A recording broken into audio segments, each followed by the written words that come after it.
जनता जनार्दन द्वारा चुने गए हमारे प्रिय नेतागणों से निवेदन है और हमारे सरकार में उच्च पदों पर विराजमान पदाधिकारियों से निवेदन है कि हमारे कानून में जो अंग्रेजों द्वारा अंतर्जातीय विवाह कानून लाया गया है उनमें थोड़ा फेरबदल कीजिए। हमारे बच्चे 20-25 साल की उम्र में पढ़ लिख कर शिक्षा दीक्षा पूर्ण करने के बाद भागकर कोर्ट मैरिज का थप्पा लगाकर वो कहते हैं हमको लव मैरिज हो गया, और माँ बाप पर एफआईआर दर्ज लगाते कि माँ बाप से हमको खतरा है, और माँ बाप वो एफआईआर सुनकर रेल की पटरियों में जाकर पोटलियों में बंद हो जाते हैं कि आप जियो जिंदगी, हमारे से खतरा है। अरे 72,000 नाड़ियों से जुड़े हुए माँ बाप आपके लिए खतरा कैसे हो सकता है? तब आपने जन्म लिया तब डॉक्टर ने नाला काट कर माँ की कोख से आपको अलग किया था, और उन्हीं माँ बाप से आज आपको खतरा है। इसलिए आप सबसे निवेदन है कि आज के ज़माने में इसी अंतर्जातीय विवाह ने एक विकट परिस्थिति पैदा कर ली है हमारे 36 कौम समाज में, हिंदुस्तान के हर कोने कोने में। 4 बच्चों की माँ भागकर शादी कर देती है, 20 साल अपने घर में बहू के रूप में रहने के बाद पर भागकर कोर्ट मैरिज का थप्पा लगाकर बोलती है हम तो कोर्ट मैरिज हो गया, हमारे को लव मैरिज हो गया। ये कानून हमारे लिए सही नहीं है, हमारे रिश्ते खत्म हो जाए। कल भाई बहन जाकर कोर्ट में थप्पा लगाएंगे और बोलेंगे कि हमको कोर्ट मैरिज हो गया है, हम कोर्ट में शादी कर दिए, हमारे रिश्ते तरबतर होते जा रहे, हमारे रिश्ते में बहुत कुछ गलत प्रवृत्तियां पैदा हो रही है। अरे हमारा हिंदुस्तान देश है, हमारे देश में गुरुकुल चलते थे, कहाँ गए गुरुकुल आपके? कहाँ गई शिक्षा दीक्षा?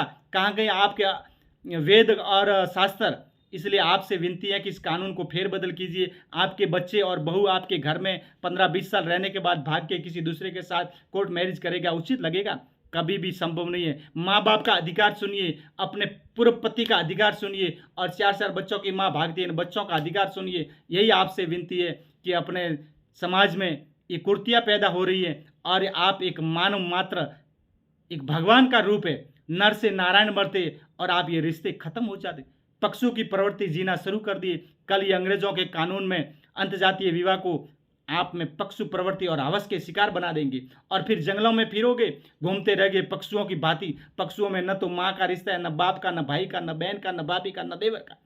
ऐसे चलता रहा तो हमारे और पक्षुओं में क्या फर्क रहेंगे? हम नहीं कहते कि अंतर्जातीय विवाह बंद कीजिए, पर किसी औरों का अधिकार सुनिए। बिना अधिकार ये विवाह करना अच्छा नहीं है। माँ बाप का अधिकार सुनिए, पूर्व पति का अधिकार सुनिए, 4 बच्चों का अधिकार सुनिए, तभी ये अपने लिए सही हो सकता है। बाकी एक दिन ये विकट परिस्थिति लेगी और समाज को ले डूबेगी, और अपने हिंदुस्तान का नाम भी बर्बाद होता है। हम अंग्रेजों के ज़माने के लोग नहीं हैं जो अंग्रेजों की भांति जिएंगे। अरे हमारा हिंदुस्तान में वेद, संस्कृति, ज्ञान, सभ्यता, गुरुकुल ऐसे संस्कार दिए जाते थे, और आज अंतर्जातीय विवाह हर एक समाज में एक तबाही मचा के रखा है।